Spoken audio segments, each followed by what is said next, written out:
Welcome folks who are joining. Seeing the numbers going up in the participants list, we're going to wait just a minute or two. I don't want to wait long because I have so many questions for Sarah.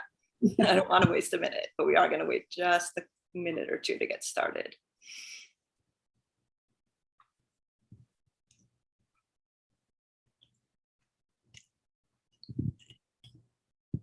It's like a nice cool glass of something, Sarah. Apple juice.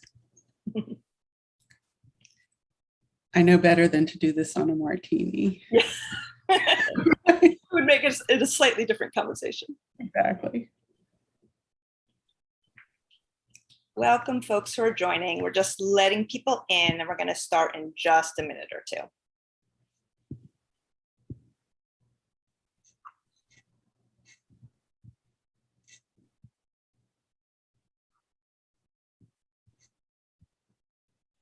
Sometimes I get stressed when I sit at the seat that people are going to zoom in on my books and judge my library.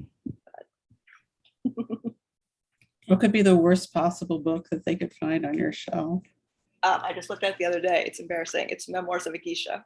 Oh, okay. There you go. Straight to trap. I just told on myself. Yeah.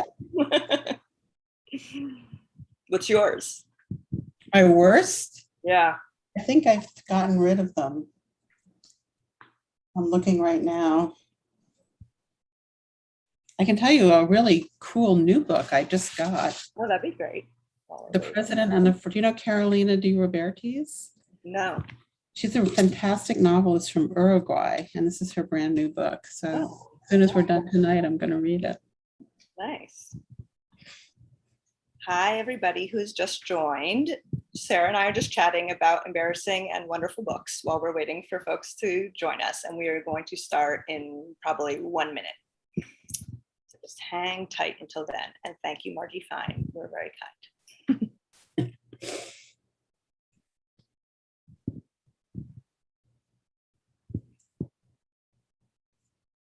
People are already raising their hands before we even start talking.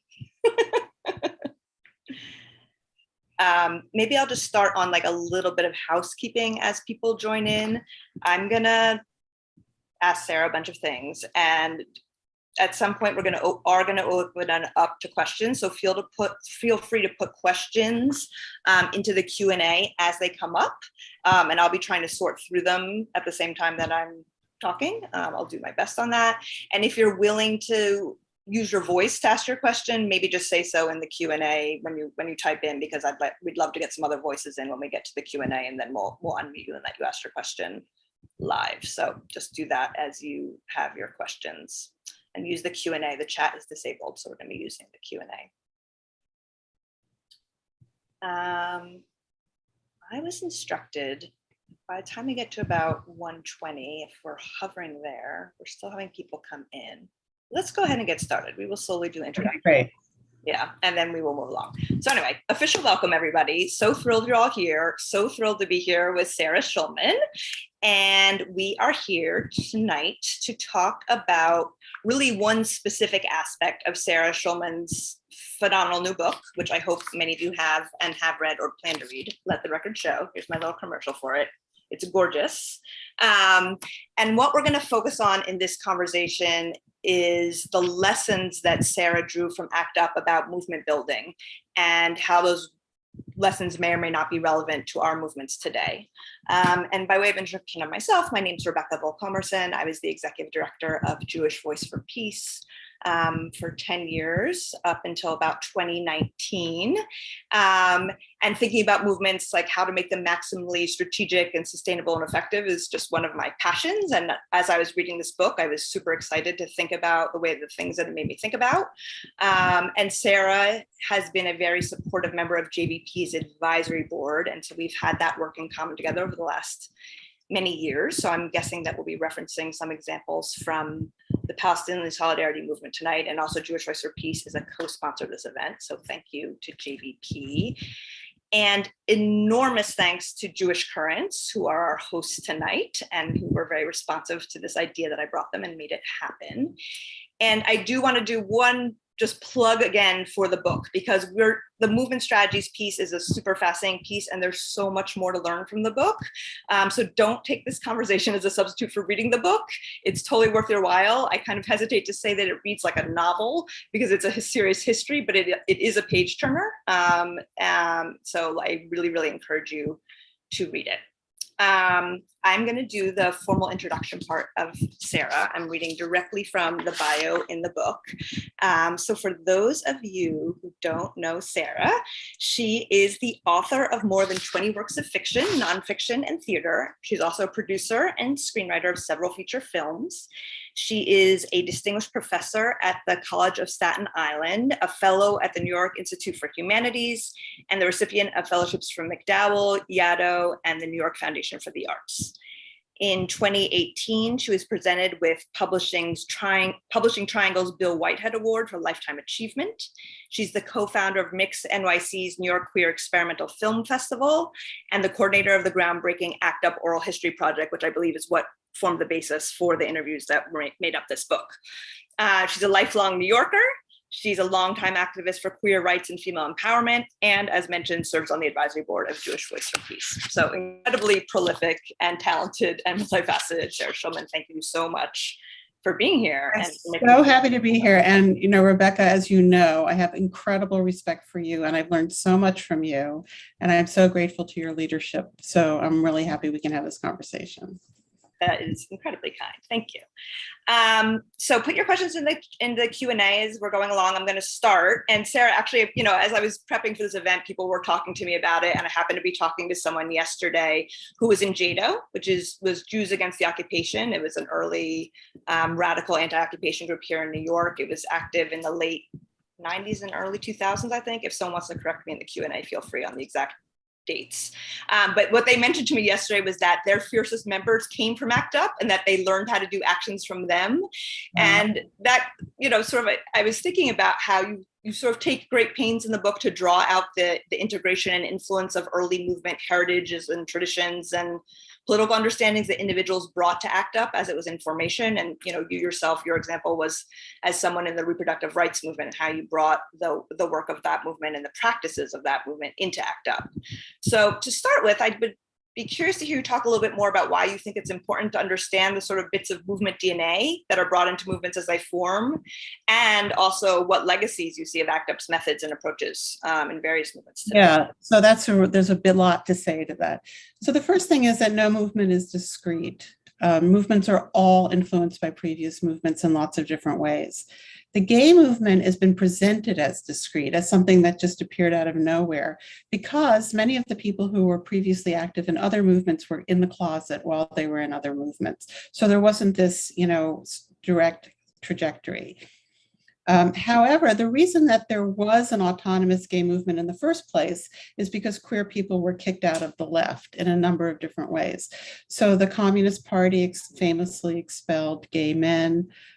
Bayard Rustin, we all know that he was sidelined by the civil rights movement. The feminist movement had many lesbian purges in different arenas, reproductive rights and now, which have not yet been historicized. So basically nobody wanted openly gay people. And that's why that's why we were in an autonomous movement that looks like it came from nowhere. But actually the gay liberation movement starts calling itself that in the 1960s because it sees itself as part of the global trend of liberation struggles. And at that time, it was anti-colonial movement of countries getting independence from European colonials, but also it was the time of women's liberation and Black power, and gay liberation saw itself in that way as a movement that really wanted to reimagine all the structures that connect us and that obstruct us. When ACT UP started in 1987, some of the older men had been in gay liberation, people like Vito Russo, who's quite well known, and some lesser known people like Marty Robinson, but most of the younger men had not been politically active. Although ACT UP was predominantly a white gay male organization, The women and people of color in ACT UP tended to have a lot more political experience. There was a really significant Latino sector of ACT UP from Latin America. And at that time, Argentina and Chile had fascist dictators. And there were people who had come from Latin American student movements and also the Mexico City student movement. The women often came from reproductive rights, especially the movement against sterilization abuse, which was very significantly influential on ACT UP. Also, the feminist women's health movement, which brought the idea of patient-centered politics to ACT UP through teach-ins, so that in the book I can actually name the people who came from previous movements and show the teach-in that they did that presented the idea. Also, the women's peace movement brought nonviolent civil disobedience training. But there's also more zeitgeisty influences. So most of the people who were in ACT UP were born in the 40s, 50s, and 60s. And there was no concept of a gay kid at the time, even though we were. And so we had no sense that there was ever going to be a gay movement or a gay community or anything like that, but we all were exposed to Black resistance on television, in Life magazine, in Jet magazine. We saw Black people doing nonviolent civil disobedience, facing down the violent police. We saw Black people doing direct action, like at lunch counters and things like that. And it had a huge influence on ACT UP, but not in an overtly stated way. It was completely zeitgeist. People internalized their identifications, I think, as children with these tactics. So when I was researching the book, I went back to Martin Luther King's 1964 article, Letter from Birmingham Jail, where he famously lays out his definition of direct action. And it is exactly what ACT UP did, even though we did not acknowledge at the time that that's where it came from or anything like that. So let me just lay out a little bit the similarities. So the first step in Dr. King's assessment and also in ACT UP's is that you become the expert on your issue. And this is so important, to step out of an infantilized relationship to power, where you're begging people in power to fix things. First of all, that they don't know how to fix it. I mean, it's like Michelle Obama famously said that as soon as she got to the top of the heap and was able to sit at the table with all the most powerful people in the world, she realized that they're not that smart. And that is true. But also, they have no motive to fix it. So it's our job to be the expert on our issue and then to design the solution and to present the solution to the powers that be, solutions that are reasonable, winnable, and doable, not hugely abstract, impossible to achieve solutions. And then when they refuse to do what Dr. King called self-purification, or what ACT UP called nonviolent civil disobedience training, and do direct action that communicates through the media to the public what the issues are, and that we have a solution that is reasonable, and here is the solution. And this is what puts pressure on institutions. And this is how Dr. King operated, and this is how ACT UP operated. So that's a really significant influence. Another huge influence on ACT UP by people of color is that when you look at footage, if you look at Jim Hubbard's film, United in Anger, A History of ACT UP, which is available for free on YouTube, you see footage of the ACT UP Monday night meetings, which were like 300 to 700 people. And you can see that it's mostly white gay men, and that this was this gathering every Monday. But during the week, people who were in that meeting were out in very different communities, working on all different kinds of fronts with a wide range of people. So people in ACT UP were working with homeless people, with drug users, with incarcerated people, with mothers, with Haitians, in all kinds of places in New York City, and were being heavily influenced by the communities that they were working with and the people that they were working with. So there's all kinds of historical and contemporary influences that converge on ACT UP. There's so much to go, so many directions to go from there. But I do want to, before I go to some of the harder political questions, I did want to ask a question about political home. And I think that also reflects what you were saying about this sort of historical invisibility that queer people had in movements and often being expelled from them, which is, I think, often true of movements now. It's about, I think we even say this in the book, about creating a space that explains your actual lived experience. And one of the things that struck me in the book was that almost everyone who interviewed sort of had a story about how they felt when they started going to the Monday meetings. Like, and there was part of it was about sexiness, part of it was about sex, some of it was about friendship, it was about roommates, it was about partying, it was about community, it was about affinity groups and the way they turned into care groups when people were dying, all that sort of thing. And so, you know, this is something that I think about a lot, that especially when you're organizing in communities that are marginalized or that feel marginalized from their own home communities, that you need to create a space for them where they feel a sense of home and a sense of community. So I'm curious what you think about that in terms of like how important it is, like those sort of qualities or conditions that movements need to attract and keep people. Well, you know, I think movements have to make their members' lives better by being in the movement. Any movement that's dependent on people being in it because they feel guilty or they feel burdened is not going to succeed. I mean, this is the famous Emma Goldman thing: if I can't dance, it's not my revolution. Yeah. And, you know, people go to movements to find sex, to get jobs, to see new ideas, to be excited about life. And that's how they make change together. And, you know, I think one of the reasons that the abortion rights movement really failed in this country, and I say this as someone who was part of the reproductive rights movement, is because straight women never were joined by straight men in that movement. And so it became a movement where it was not a place for them where they could find sex or where they could find romance. And I think that's one of the reasons that it failed. But that's a whole other conversation. Yeah, and failures are as interesting as successes. By the way, as a parentheses, Amaya Goldman, as I expected, someone from JADO is watching, and so JADO launched in 2000 with the start of the Second Intifada, for those of you who are wondering, while we're talking about movement histories and genealogies. Okay, I want to move on to some of the sort of contradictions inside of ACT UP, and of course, one of them that I thought was very interesting was that, you know, ACT UP had huge victories with huge impacts, but you also talked about, like, there was a constituency within ACT UP that really wanted essentially to transform the whole medical system for all people. And that was part of coming from other movements and already having a politics. And I think it also maybe comes partially from being a cross-class movement. And like you already mentioned, there were some people who came to ACT UP who did not have a politics before they were personally affected by HIV and AIDS. But there was there's people who want to transform the medical system. And then there was the some ways sort of understandable choice to focus on the immediate needs of people with AIDS, which meant that larger goal ultimately was sort of compromised for those immediate needs. And, you know, we don't know, of course, it's a counterfactual, the possibility that if the broad goals had been the focus, very little would have won at all.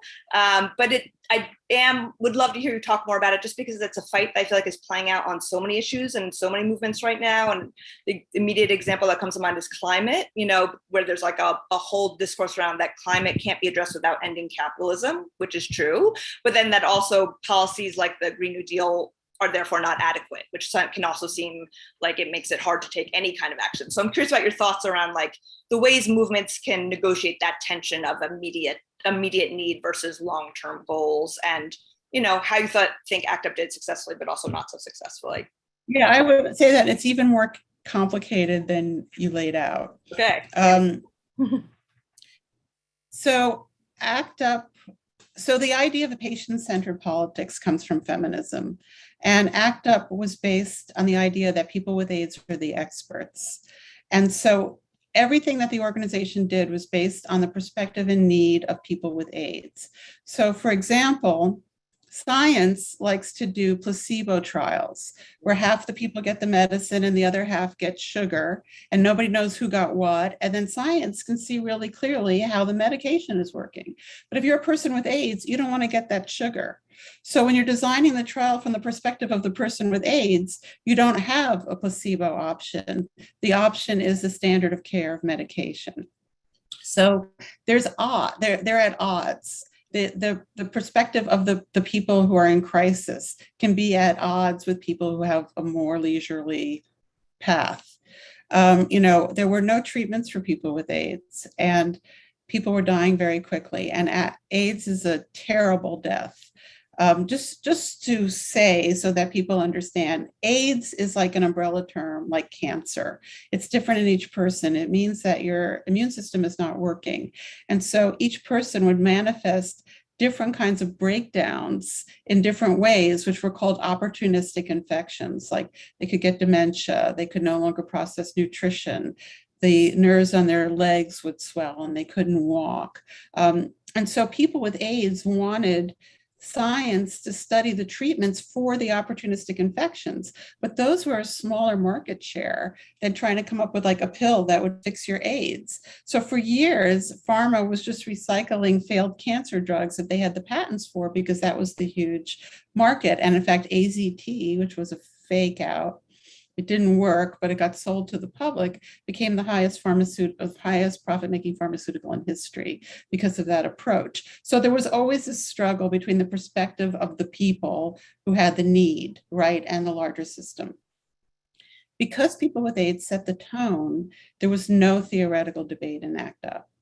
So this question that you're raising about which should we go for first, destroy capitalism, or, that would never, ever, ever happen in ACT UP. The point was to be as effective as possible. So people with AIDS would be like, I need housing, or I need clean needles, or I need a drug for this opportunistic infection. And then there would be a campaign to get that thing. And it would be a direct action campaign. So we would become the expert. We would learn the policy. We would learn what we need to do to get that thing. And then we would do what we had to do so people could get it. And that was the focus. Now, Maxine Wolf, who's one of the leaders of ACT UP, she always said that theory will emerge from action, which was very contrary to the left. Even the activist left at the time was more Gramsci-like, praxis, that you have your theory and you apply it to action. But no, that's not what ACT UP did. Because as Maxine pointed out repeatedly, when you are doing your action, you have to make decisions. And those decisions cohere your theory because they raise the questions of what are your values. So if you're always focused on something active, then you do end up with theory, but it doesn't come first. So that debate that you've laid out would never have happened in ACT UP. That being said, do you have any feelings about any missed opportunities? Or do you feel like that's just not relevant to the Well, the fact that ACT UP fell apart was tragic, but it fell apart for lots of reasons. And some of them are political and some of them are emotional. And it's hard to know exactly which is which. But there were different constituencies. Let me talk about how strategy functioned in ACT UP. There were very different constituencies in ACT UP, and they had very different levels of access. And so they each evolved differently. And the organizational structure allowed for that because there was only a one-line statement of unity, which was direct action to end the AIDS crisis. And that's direct action as opposed to social service provision. So if you were doing direct action to end the AIDS crisis, basically you could do it. And if you had an idea and I didn't like it, I would argue with you because this was pre-gentrification New York culture and we argued. But in the end, if I didn't agree with you, I just wouldn't do your thing. I would not try to stop you from doing it. I would go find other people who wanted to do my idea and then we would go do that. And because of this radical democracy structure, ACT UP had so many different kinds of campaigns going on at the same time in so many different social strata with different aesthetics, with completely different points of view, that actually that was one of the things that contributed to the paradigm shift, that there was so much. And, it was a big tent political organization within itself. And my experience is that movements that try to force people into everyone agreeing on one analysis or everyone agreeing on one strategy fail because people can only be where they're at. And it's one of these things that you come to as you get older or whatever. But movements and leadership need to facilitate people expressing themselves effectively from where they are at, instead of trying to force them unnaturally into things that they don't really cohere with. And then you have a lot going on at once. So because of that radical democracy and not consensus-based structure, ACT UP had lots of different constituencies operating at once. So for example, there were some people in ACT UP who were very elite and who had gone to Ivy League schools, who came from rich families and all this kind of stuff. And some of those people ended up being the people who worked with the inside power structure, who worked with government, who worked with pharmaceutical companies, because in the 1980s, the government was basically white and male, the media was white and male, and the private sector was white and male. Even as a white lesbian, there was no one who looked like me who was in any of those. There was no Rachel Maddow, there was none of that. So when those guys from ACT UP who had been in JP Morgan or gone to Yale or whatever were meeting with the pharmaceutical guys, there were some class identifications there. And, Larry Kramer famously went to Yale with the head of Bristol Myers Pharmaceutical Company and got to call him, and they had a meeting. Or there are stories that people from ACT UP would go to Burroughs Wellcome and there would be a catered lunch for them or whatever. But the women in ACT UP who were working with women with HIV, who tended to be poor and women of color for the most part, and their issue was that they could not get benefits or qualify for experimental drug trials because the definition of AIDS only used male symptoms, and female symptoms were not on the list. So women with AIDS were getting AIDS and dying and never qualifying for benefits. So that group, it took them 2 years before they could even get a meeting with Fauci. I mean, the difference in access between these two constituencies in the same organization was profound. And then you had like the drug users. And so at that time, when that campaign came up, David Dinkins was mayor, and the Black community did not support needle exchange. The concept of harm reduction was just being introduced, and there was still a lot of emphasis on abstinence. People had not yet accepted that that was impossible. And ACT UP was like, one of the ACT UP statements was, a dead addicts cannot recover. So the current and former drug users in ACT UP wanted to make needle exchange legal in New York, and they had so little access. I mean, Richard Elovich, one of the leaders, went to Fauci and was like, how come you're not enrolling drug users in experimental drug trials? And he's like, they're not reliable. And Richard's like, well, you can't write off an entire class of people from medical treatment. So the drug users had to illegally exchange needles in order to get arrested so that they could do the very risky strategy of having a trial in which they could plead necessity, and they actually miraculously won and made needle exchange legal in New York. But it was a very high risk strategy. So here you have 3 different constituencies in the same organization who are with very different points of access. And what I think the lesson from that is that you have to be aware of what your social position is, and that determines your strategy. And the further away you are from power, the messier your strategy is going to be. And the more you're going to be screaming at people and breaking into people's offices and breaking laws and all that kind of stuff. And the closer you are to power, the more you're going to be having nice negotiating meetings and that sort of thing. Just to go a little further into that, because you talk a lot in the book about the inside-outside strategy, and that like when it worked synergistically, it was incredibly powerful because you had people who had access on the inside and people on the outside who were shutting things down, and they were able to sort of jointly win things. But that at a certain point, that got a little out of balance, and then people, at least the people outside, and tell me if I'm summarizing it too simplistically, started to feel othered, that their issues weren't being prioritized in the organization, and that maybe even that their street energy at times were being just deployed strategically for the gains of the people who were inside. And there were demographic and class differences in terms of like, it was white men essentially who were inside, from what I understand. And of course, again, with the caveat that the people were trying to get drugs that would save their lives. And so there were all these good reasons for why that was happening. But I'm curious to hear if, like, in hindsight, how, like, what was the story of it moving from synergy to out of synergy? Is there anything to do to address that? Let me start by saying that, one of the hardest questions that I ask in the book is, if the people who were the inside people had been street dykes and Puerto Ricans, and there was one Puerto Rican guy who was an insider, but, would we have won anything? Right. Because there was no one, the people with power were so uniformly white and male that they needed that kind of identification with people in ACT UP. And it's a tough question to ask, but it's something I don't have the answer to, but I think that it's operative. I think that it started to shift when there started to be treatments. At the beginning, there were no treatments. And so basically you were going to die a horrible death. And it didn't matter if you were Rock Hudson, right? You were still going to die a horrible death. As treatments began to be won, the issue was access to treatments. Who had private insurance? Who had a doctor that could get them into experimental drug trial? who was the right gender to get into an experimental drug trial. This was an issue because in the 60s, there was a drug called thalidomide that was given to pregnant women. And a lot of people had children who were missing limbs. And they sued pharma, and pharma had to pay out millions of dollars. So after that, they were like, no women in experimental drug trials. So getting women into these trials was huge. And in some ways, that was one of the greatest, farthest reaching victories of ACT UP, because today, every woman with HIV in the world who takes a drug knows that that drug was tested on women because we forced women into experimental drug trials. But so it was as base as your gender as to whether you could get access to treatments.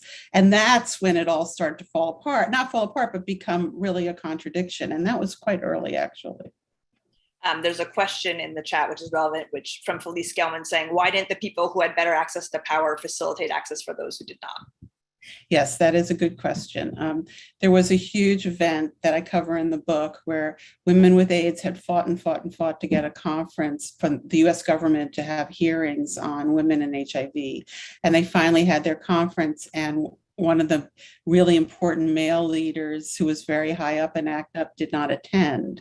And then that night, they're in a bar in Washington, D.C., and they see him coming out of a hotel with Anthony Fauci, who he had just had dinner with. So, they could have done that. And there are a number of incidents where the women were saying, you have to help us. We have to stand up to this. And the men were like, no, no, no, we want to get this access. And I detail all of that because they felt that they needed it or else they were going to die. And that might have been true or it might not have been true, but that is how people felt. And also, it's the difference between when you go into a movement because you have political ideas about equality and opportunity, or you go into a movement because you just got some bad news from your doctor and you want to live. And that's a totally good reason to be in a movement, but these are different reasons and they play out differently. And just to say, Esther Kaplan is reminding us in the Q&A that the inside strategy very much benefited from the outside strategy, which we talk a lot about in the book in terms of giving them power at the table. So they were right. And Esther Kaplan is one of the heroes of my book. Yes. All the work that she did with HIV positive Haitians, who people may not know, were incarcerated at Guantanamo. That's the previous function of Guantanamo. And Esther was involved in getting people out. Yes, I mean, so the guys could sit at the table and say, if you don't negotiate with us, you're going to get that mob of people surrounding your building and breaking into your office. And so, the outside was the pressure. And what's interesting is that, one of the reasons I had to write the book was because as time passed, the movement was getting mishistoricized. And instead of being seen as this, incredibly complex coalition, and in my book, I name 140 people. It was being broken down to like 5 people as the 5 white people who saved the world. And those 5 white people apparently are constantly saving the world, and they must be very busy. But the truth is that not only did that not happen, but it's impossible for 5 white people to save the world. You have to have a force of people. You have to have the power of being in different strata, of using lots of simultaneity of action or simultaneity of response for it to be felt. And it's really important that people understand that, because in America, we have this John Wayne myth of the heroic white male individual who saves everybody. And actually, he's usually just the problem, but never the solution. Okay, we could keep on talking about this, but I have a bunch of other things I want to make sure I cover. And there's a couple of great questions in the chat that I'm hoping to get to, so I'm going to move us on. I did want to talk about the most infamous and controversial act of action, which was interrupting Mass at St. Patrick's, which you talk about pretty in depth in the book. And it's pretty widely credited, I would say, with bringing ACT UP into the public eye and building its power. But it was interesting, at least for me, to learn that it was very contentious, both with not just outside, but within ACT UP, even at the time of the event.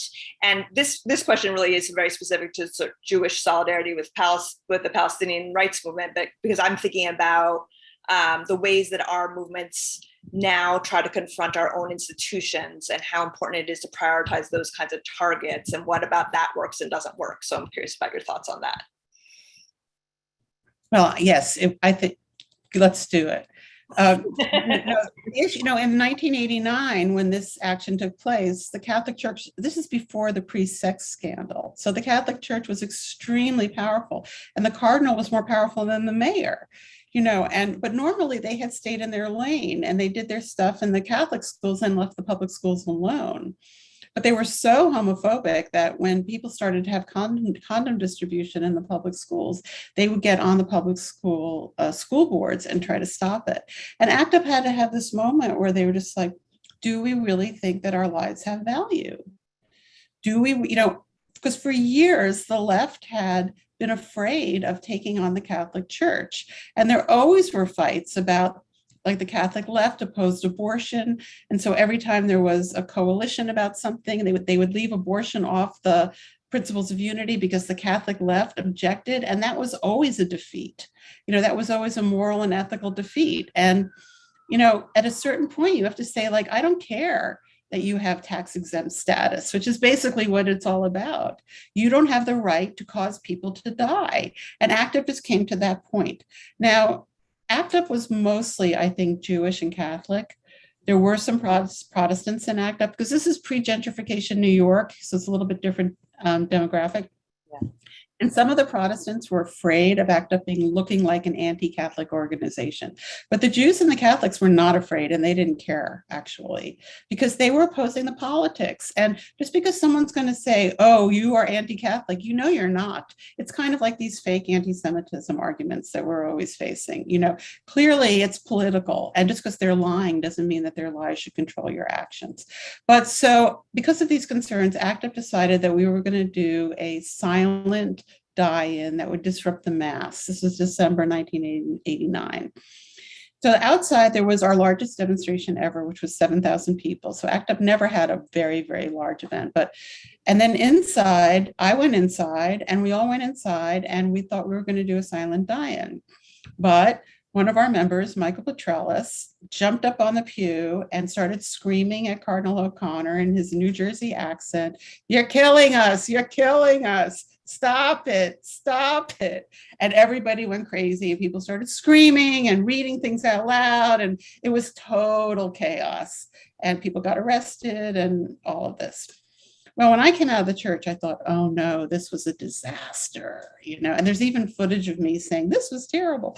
But actually, it turned out to be great because it really showed people that we were serious. And the idea that homosexuals with AIDS would disrupt a Catholic mass really shocked the world. And we were on the front page internationally, like in Turkey and all over the place. And it really was a really different game from then on. The numbers of the meetings doubled.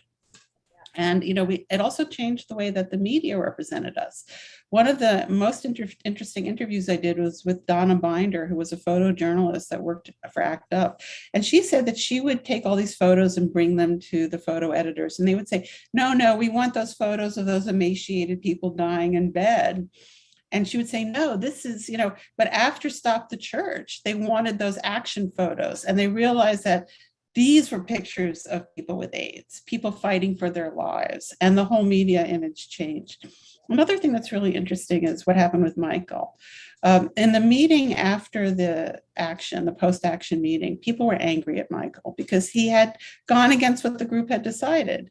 But no one ever suggested throwing him out of the organization. No one was ever thrown out of ACT UP because homosexuality was illegal.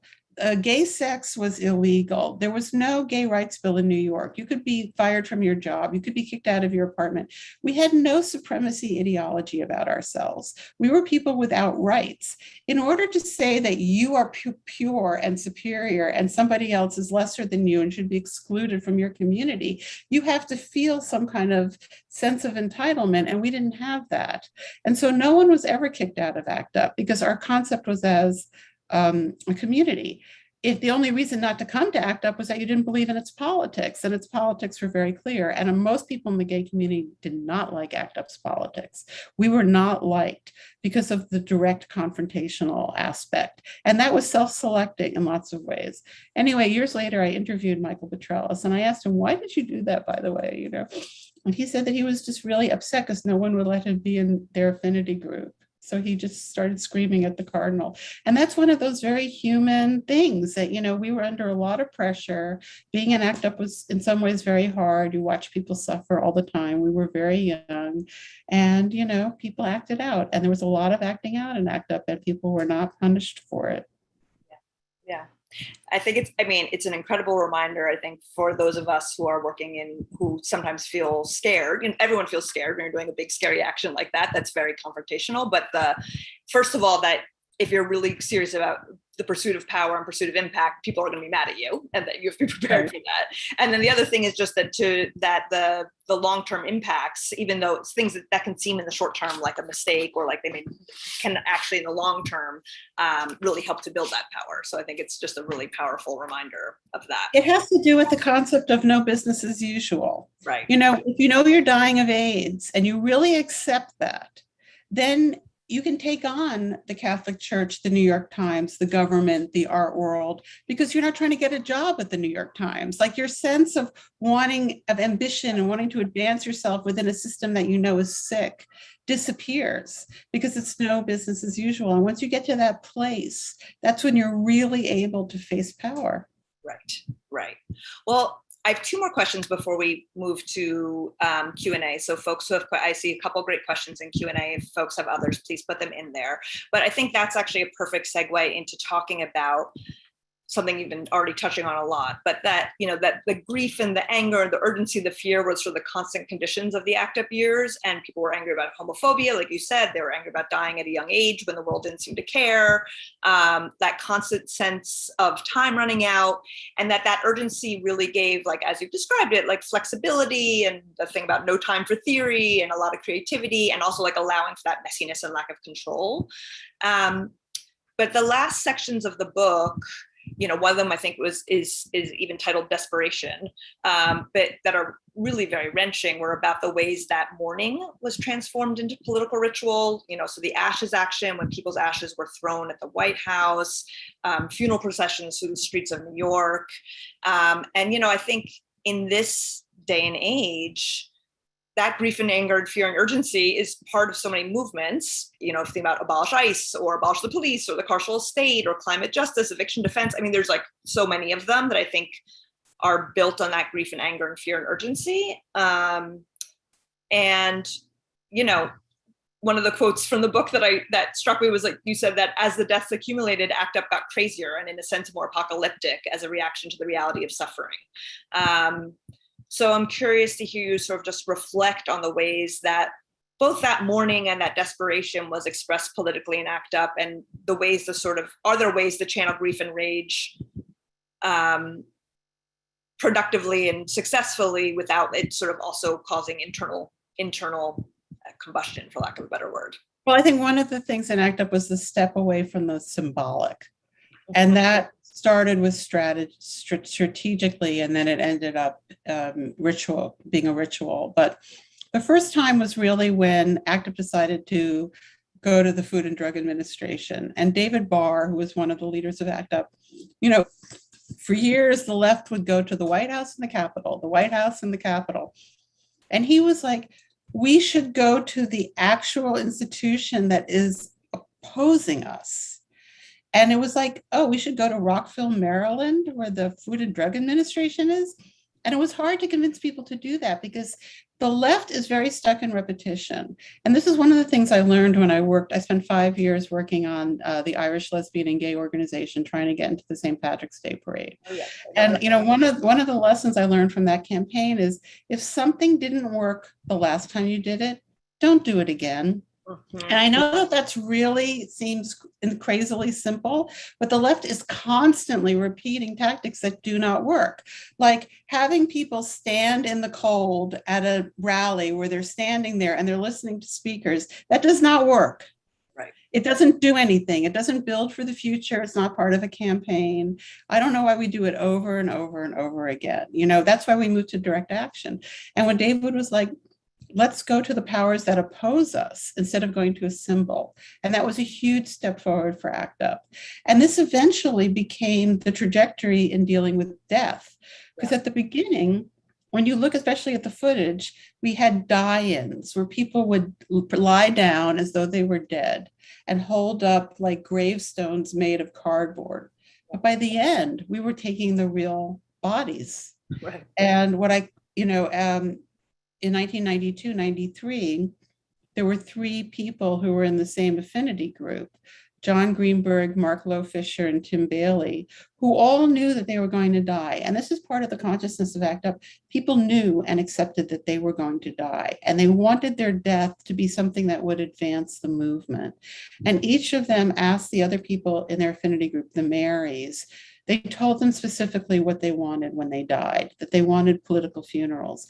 And then three of them died within 10 weeks of each other. And their same friends fulfilled their wishes. And that got into kind of, that's why I use the word apocalyptic, because you can imagine yourself in that position. And, Joy Episala was one of the leaders of that, of fulfilling these people's wishes. And it was kind of crazy. But, Mark Lowe Fisher wanted and had his body carried in a coffin in the rain through Manhattan to Bush's campaign headquarters. And he did get that. And then Tim Bailey, who was a menswear designer for Patricia Field, he wanted his body thrown on the White House lawn, and his friends tried to do that. They put his body in a van and they drove down to Washington, but the FBI was there when they got there. And there was a fight over the casket. We have the footage, you can see it in United in Anger. And people got Tim's body back and put it back in the van, and the police followed them until they ran out of gas. And then the final was John Greenberg, where we carried his body from down Houston Street to Tompkins Square Park and opened the coffin in Tompkins Square Park. And and John Nally said Kaddish, and we had the funeral, and because these were real bodies. And, one of the differences between COVID and AIDS is that COVID is a collective public experience that everyone sees on television. But AIDS was like our private nightmare, and our fight was to get it into the public. And, as Vito Russo famously said, it's like a war, but no one knows it's happening but you. So bringing the actual body to the public and actually bringing people's ashes and throwing it on the White House lawn was like this act of desperation, but it had moved beyond the symbolic to the real. Yeah. And I think that's a real challenge to all of our movements today, to think about how do we move from the symbolic to the real, with that real sense of urgency, but also creativity and impact.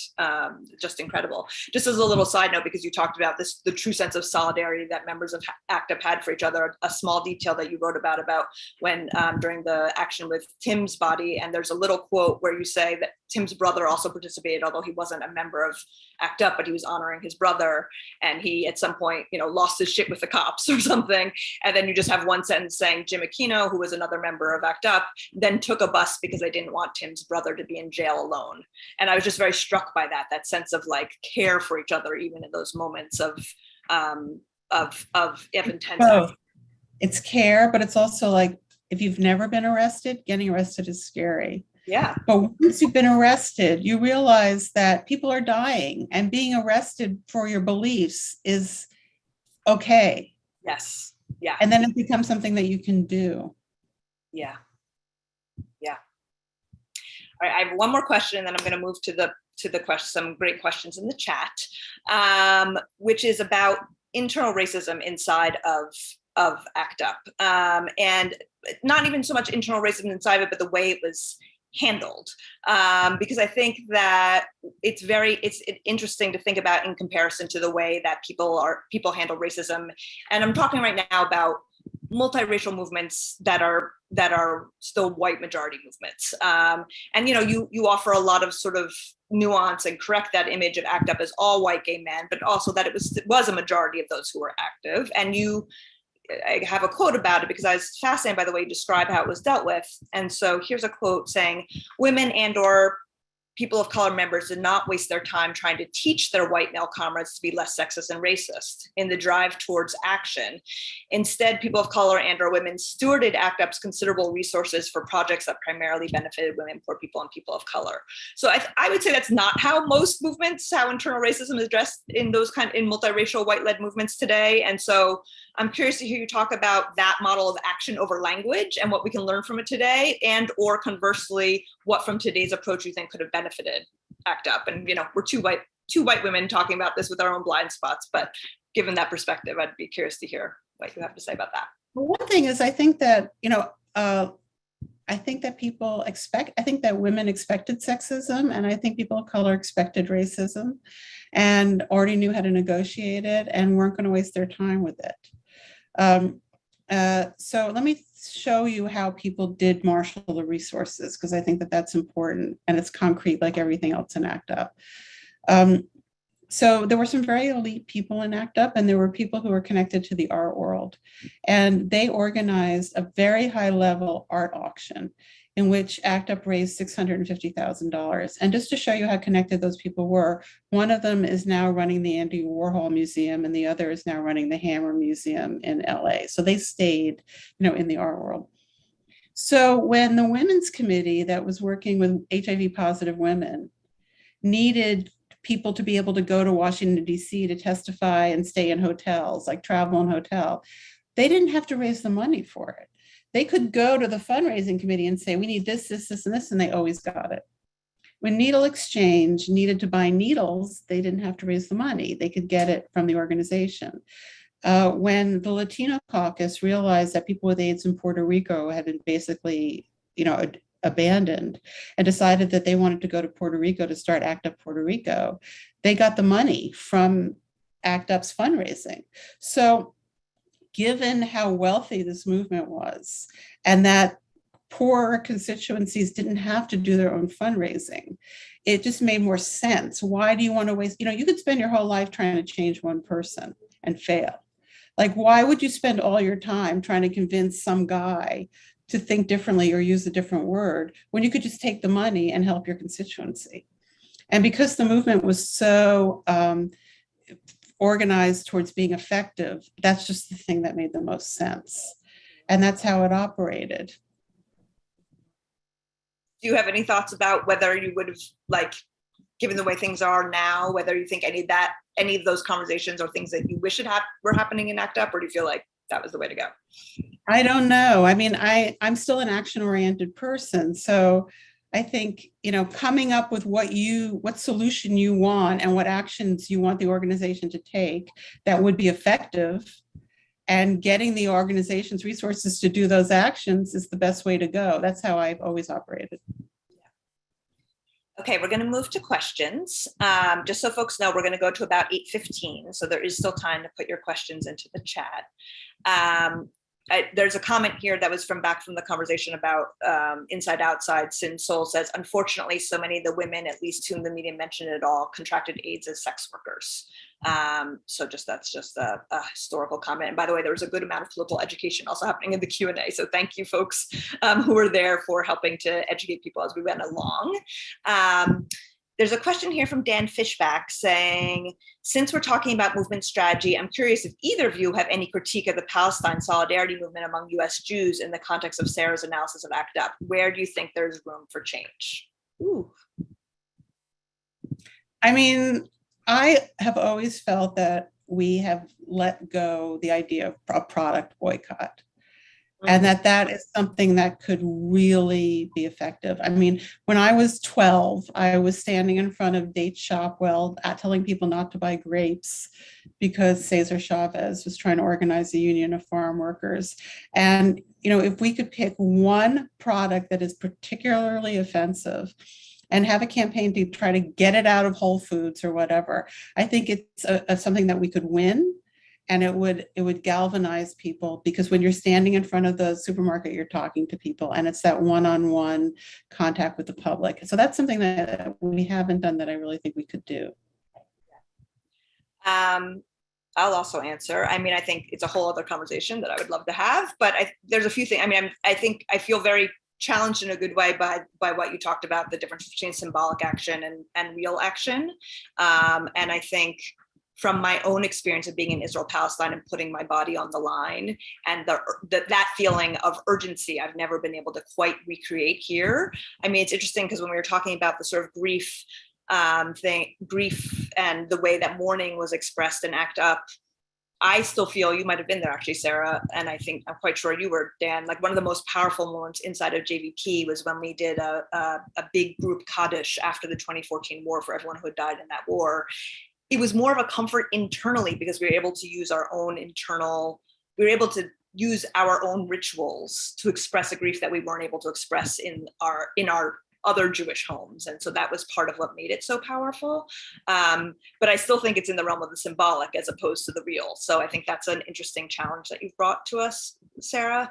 And I mean, I think in terms of other critiques, I think that we're often on the defensive, and the focus on responding to things like accusations of anti-Semitism as opposed to centering the lives of Palestinians is something that it's both a role that the Jewish wing of the Palestine Solidarity Movement needs to take on, and also often changes the conversation to being about Jewish comfort as opposed to Palestinians' lived realities. And I think that's shifted over the last couple of years in a healthy way, I think, but is an ongoing challenge. And there's lots more to say about that, but we will stay focused on ACT UP for the moment. Here's an interesting question. Noah is asking, could you talk a little about disability and chronic illness and how a model like ACT UP could be effective for long COVID? There were so many people in ACT UP who were so sick. I mean, people died in front of us. And yet those people, we didn't have, I don't know, the question of accommodation was really not a forefronted question. If you got arrested, you couldn't hold your medications, and that was a question, but people got arrested and fought until the day they died. I mean, when you look at United in Anger, you can see people in demonstrations and there's their death dates as they're speaking, and you can see that they died a few months later. So it was that the deterioration of the body was just such a common ground in the movement. I don't remember it being discussed as a separate from who we were. So in terms of do you have any thoughts about how that can be brought into the now? I don't have an answer. I think Noah has an answer. Maybe Noah is thinking of something that they want to share. Noah, if you tell us if you have thoughts about it, you can put it into the chat and we can try to get you to speak for a moment if you want.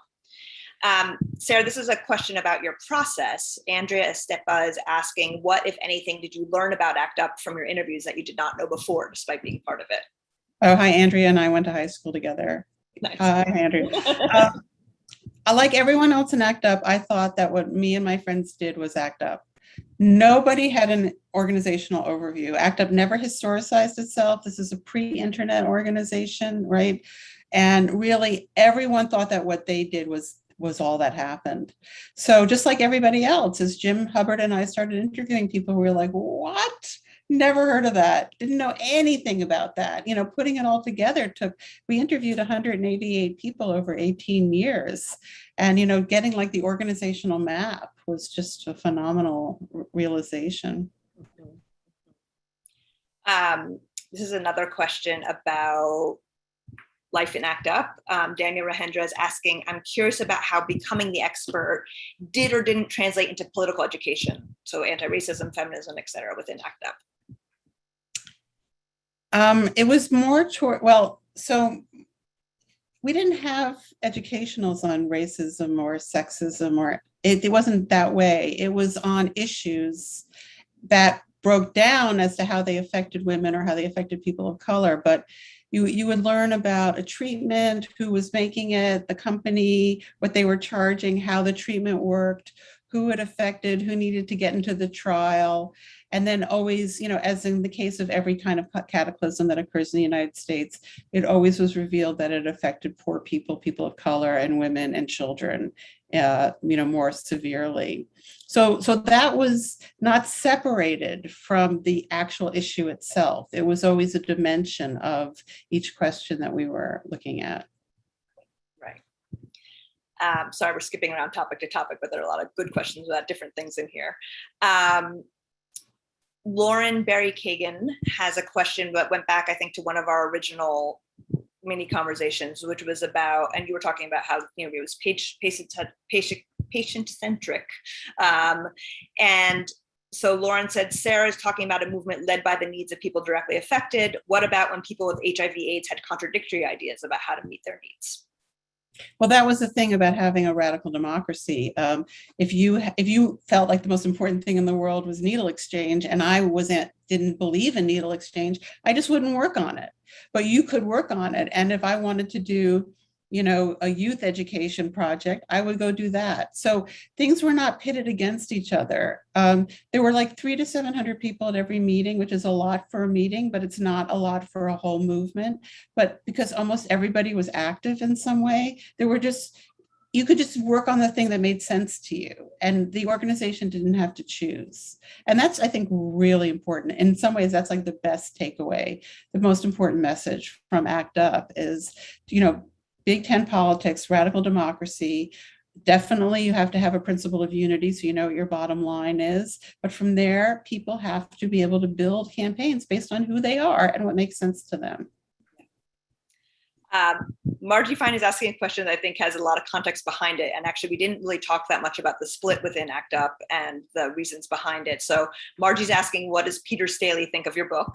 And Peter Staley was one of the people who, from what I understand, led the split and was sort of part of that more elite demographic. So maybe you could do a little bit context setting and then be curious. I don't know whether Peter Staley was question, but what that mean, the meaning behind that question. Peter Staley was a person with AIDS who had been a stockbroker at JP Morgan and came to ACT UP and was one of the leaders of ACT UP and also was one of the leaders of the split that started Treatment Action Group. And he has a book coming out in the fall.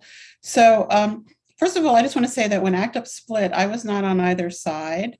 And most people in ACT UP were not involved in the split. It was like a room of hundreds of people being horrified as we watched a very small group of people eat each other alive. So there was that. But when I wrote the book, I knew that it was not about my view on everything, but that I was facilitating all the interviews of all the people that I had interviewed. And I tried to be very fair. And I actually think I was very fair. And I let people describe their own experiences from their own point of view. And sometimes I don't agree with them. And sometimes I don't even think it's accurate, but I let it go. And I was really, really fair.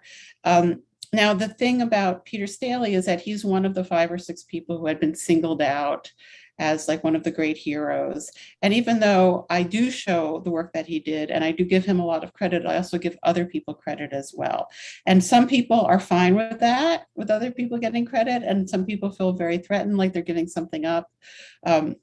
But Peter did ask me to do, his book is coming out in September, and he asked me to do an event with him at the Strand that we're going to do together. So I think that shows that, he's interested in conversation. I mean, I have to say that people who are in ACT UP together, even if they disagreed, are very bonded now.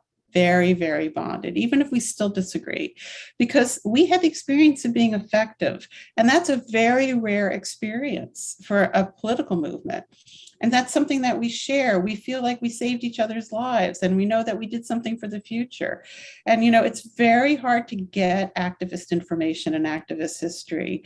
The media coverage is always garbage, and it doesn't teach you anything. And in order to really understand how a movement worked, you have to interview lots and lots and lots of people, and you have to cohere lots and lots and lots of information. I mean, one of the books that really influenced me was Parting the Waters by Taylor Branch, which is like another mammoth book where he interviewed all these rank and file people from the civil rights movement, and he breaks down a lot of the strategies, and it's a very remarkable book.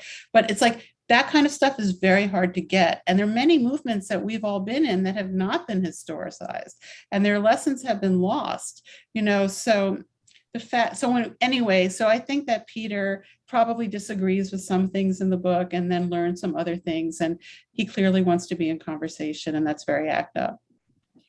There is a certain magic in, like, when you're in one of those movement moments when everything is sort of clicking along in synergy and you really feel like you're getting somewhere, and it's a pretty rare moment. And sort of that there's often in movements those peak moments, and then there's a slog where you have to continue to organize people and bring them in even when you're not feeling it quite as much. And so anyway, there are many movements or elements of different movements where there's a lot of infighting going on now, and so it's nice to have the long view of that long-term bonding and remembering what keeps us together, as opposed to some movements never heal.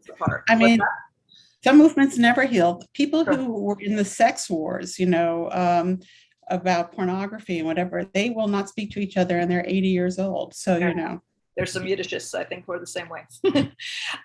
We have a question from Sandra Tamari, who said, ACT UP was very active in the anti-war movement during the first Iraq war in the South, where I went to university. Did the activists in New York City also make connections to massive spending on war and defense and the lack of Absolutely. One of ACT UP's hugest and most incredible actions was the Day of Desperation. It was against the first Gulf War, in which we occupied Grand Central Station. If you look at the film United in Anger, you will see thousands of us in Grand Central Station. And the slogan was "Money for AIDS, not for war, and fight AIDS, not Arabs." And actually, when ACT UP broke into the Dan Rather show and got on television, what they said was "Fight AIDS, not Arabs." And it was really interesting when we showed United in Anger in Palestine and in Lebanon and in Abu Dhabi, and there was Arab audiences seeing these gay people with AIDS. We showed at Al Midan in Haifa, the Arab movie theater, and the showing was co-sponsored between Aswat and the Palestinian Cine Club. And, it was people did not know that we were saying that, but we were. Because war is a terrible waste, not only it's a waste of everything, but it's a waste of life, and it's a waste of the future. And ACT UP knew that.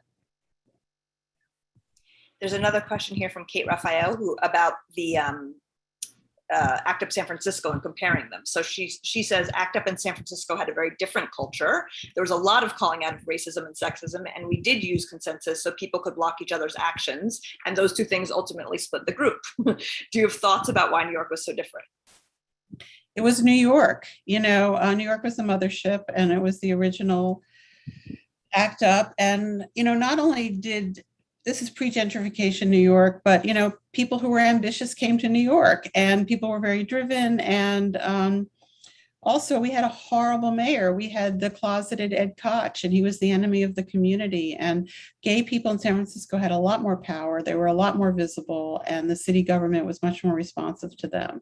So conditions for people with AIDS were very, very different. In New York, there were no hospital beds. People were put on gurneys in hallways.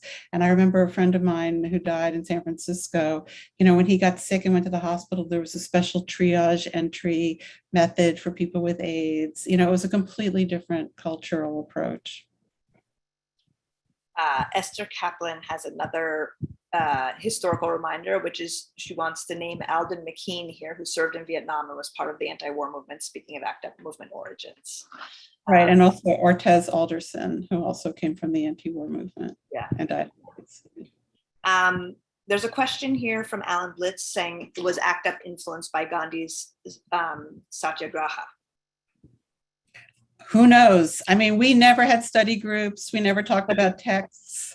There was nothing like that. Some people were. Jamie Bauer, Alexis Danzig, some of the main trainers of, everyone in ACT UP pretty much had nonviolent civil disobedience training. And many people, when I interviewed them, saw that as a centerpiece of their experience. I know that Jamie was influenced by Barbara Deming and the pacifist peace movement. And that's in their interview, which you can go to actuporalhistory.org, and you can read people's interviews and watch their video. We've had 14 million hits on that site, by the way. Wow.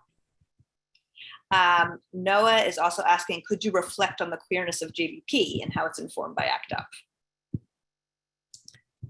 I don't know enough of, for those of you who know me know that I came very late to the Israel-Palestine issue as something that I'm ashamed of and embarrassed about how long it took me to do the work I needed to do to be in the right place on this issue. And so I missed the early years of JVP. But Rebecca, you know.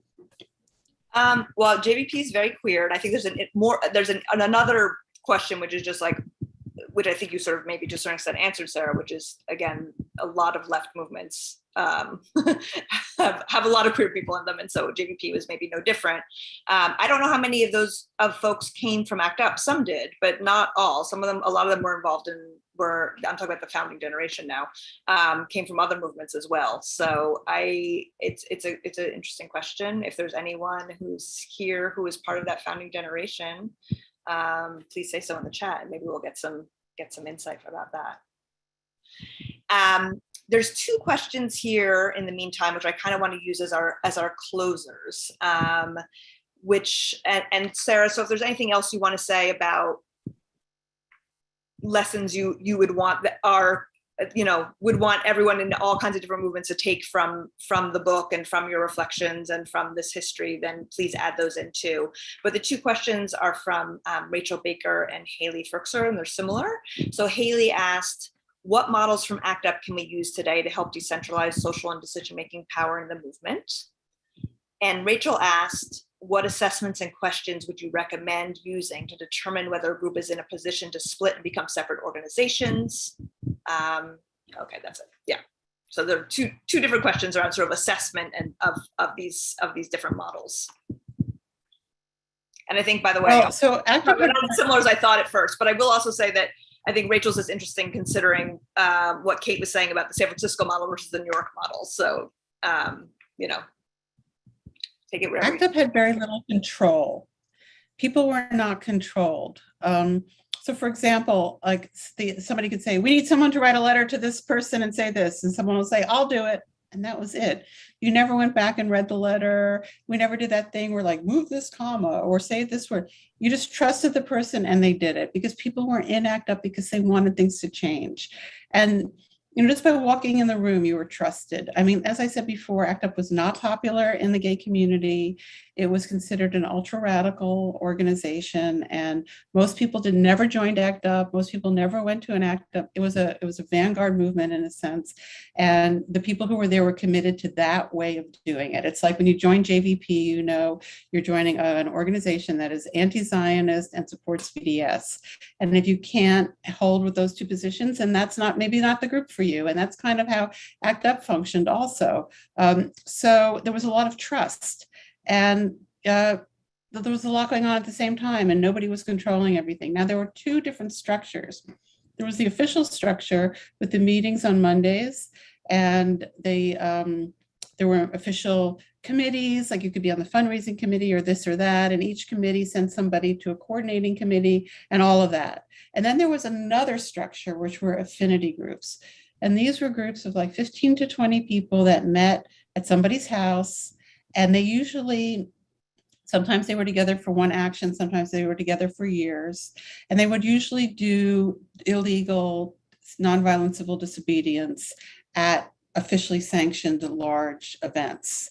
The reason that they were separate was because ACT UP was heavily infiltrated by the police. And at the end of my book, I do have the FBI and NYPD files. And in fact, it was accurate. ACT UP was heavily infiltrated. So the expectation that anything that was said at the meeting would go right to the police was actually true. It was not paranoid. So because of the trust system, when an affinity group was going to do something illegal, they would not bring it to the floor of the real meeting. And it did not have to be approved, but they would still get legal support from ACT UP. So there was just a lot of trust with that dual structure. And then later when people got sick and died, sometimes affinity groups became care groups. So people were really bonded within them. There's someone in the chat saying that they didn't know that ACT UP was unpopular at the time, which is like, again, a good reminder that there's nothing like success to like write you back into history.